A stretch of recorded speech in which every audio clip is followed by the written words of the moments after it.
Bonjour, je suis Nicolas Eck, je suis enseignant-chercheur à Sorbonne Université.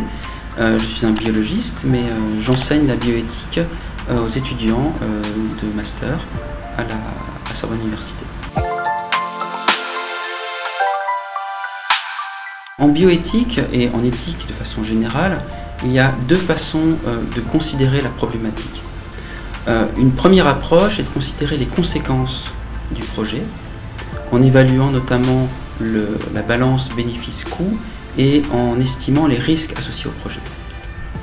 Une autre approche est de considérer, indépendamment des conséquences, les biens fondés de ce projet. D'un point de vue éthique, les conséquences du projet sont analysées à différents niveaux. D'une part, une balance entre la bénéfice et les coûts. Produire l'huile par les algues génétiquement modifiées et le bénéfice, mais il va se faire sur un coût énergétique. Le coût énergétique de la recherche, qui permet d'aboutir à ces algues, le coût énergétique de la production de la bioferme et le coût énergétique du maintien de cette bioferme, de la production de l'huile et de son extraction. Si on prend un exemple plus précis, la culture de ces algues nécessite une certaine quantité d'eau, qu'on peut optimiser et réduire par le recyclage, certainement, mais il va falloir obtenir une mesure du coût énergétique en termes d'eau, d'électricité, etc., au regard des rendements de production d'huile par ces algues. Évidemment, le bien fondé du projet est centré sur une production d'huile dans un but environnemental. Donc cette balance est à considérer de façon essentielle du point de vue éthique. Les autres conséquences se situent au niveau des risques. En bioéthique, on distingue deux types de risques. Les risques pour la santé humaine et les risques environnementaux. Du point de vue de la santé humaine, on peut imaginer des risques à deux niveaux. Un premier niveau qui est bien sûr l'huile qui va être consommée. Suite à l'extraction, y aura-t-il associé à cette huile d'autres molécules associées qui pourraient être délétères pour la santé humaine? Un autre niveau concerne les personnes qui travailleront dans la bioferme et qui seront en contact avec ces algues. De la même façon, les chercheurs qui travaillent actuellement sur le projet sont en contact avec ces algues. Y a-t-il des possibles effets délétères de ces algues en termes de santé humaine pour ces personnes?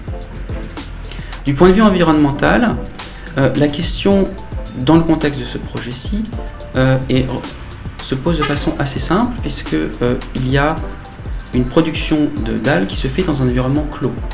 À partir du moment où il n'y a pas de dissémination de l'organisme modifié dans la nature, les risques environnementaux sont minimes. Ils sont à considérer cependant parce que l'eau par exemple qui sortira des containers ou des incubateurs devra être filtrée et se posera bien sûr la question des déchets qui devront être traités de façon appropriée.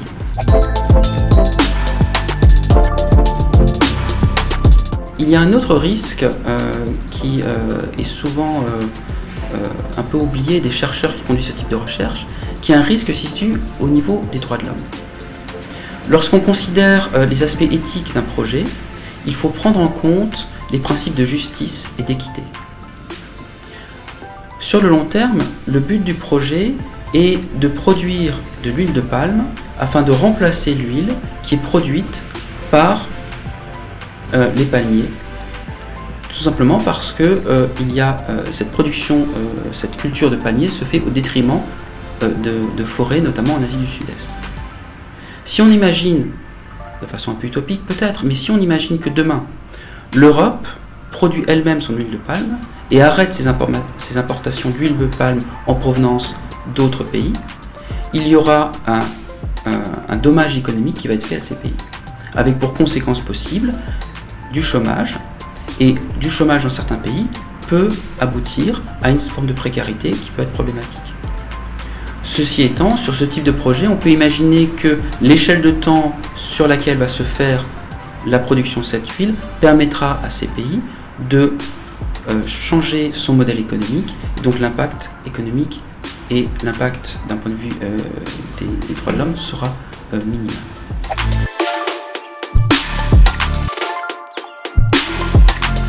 Si on considère la biologie synthétique comme une activité humaine qui vise à créer des organismes vivants, se pose la question de savoir si ce type d'activité est recommandable, acceptable ou au contraire doit être prohibé. Et ceci, c'est une question qui doit se considérer indépendamment des conséquences. Donc c'est une autre approche éthique qui se joue là.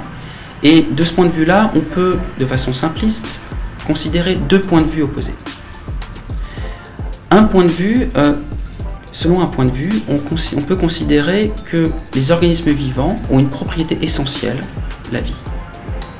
Et on peut faire un choix qui est d'imposer, de vouloir un respect absolu de cette essence, de cette vie. Autrement dit, le respect absolu des êtres vivants.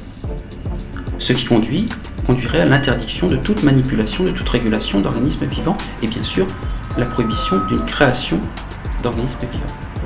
A l'opposé, on peut considérer un point de vue selon lequel les organismes vivants ne sont que des machines biologiques. Dès lors, il est tout à fait légitime, voire louable, de réguler, manipuler, modifier, voire créer de telles machines biologiques. Évidemment, il y a toute une gradation entre ces deux positions que j'ai résumées de façon un peu simpliste.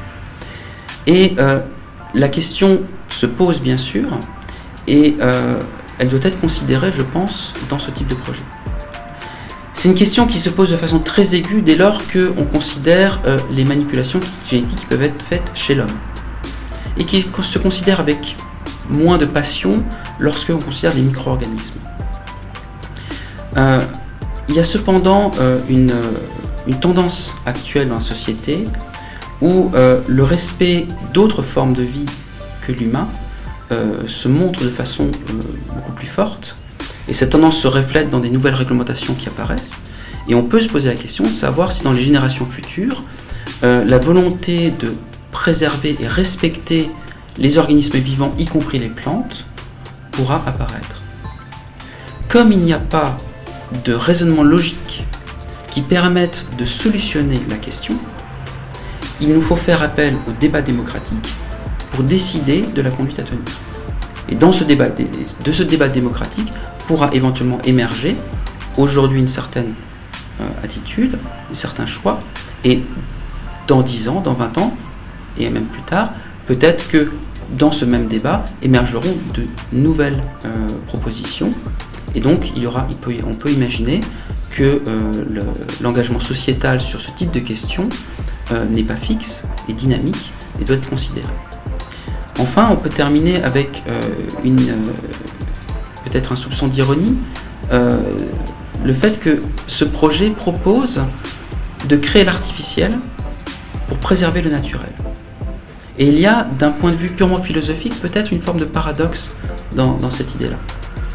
On pourra tempérer en disant que finalement, la biologie synthétique ne crée pas forcément l'artificiel, mais crée des briques essentielles sur lesquelles se forme la vie. Et bien sûr, le débat était tempéré aussi par le fait que l'activité humaine a depuis très longtemps été engagée dans une lutte contre la nature, et la manipulation de la nature n'est pas quelque chose de nouveau.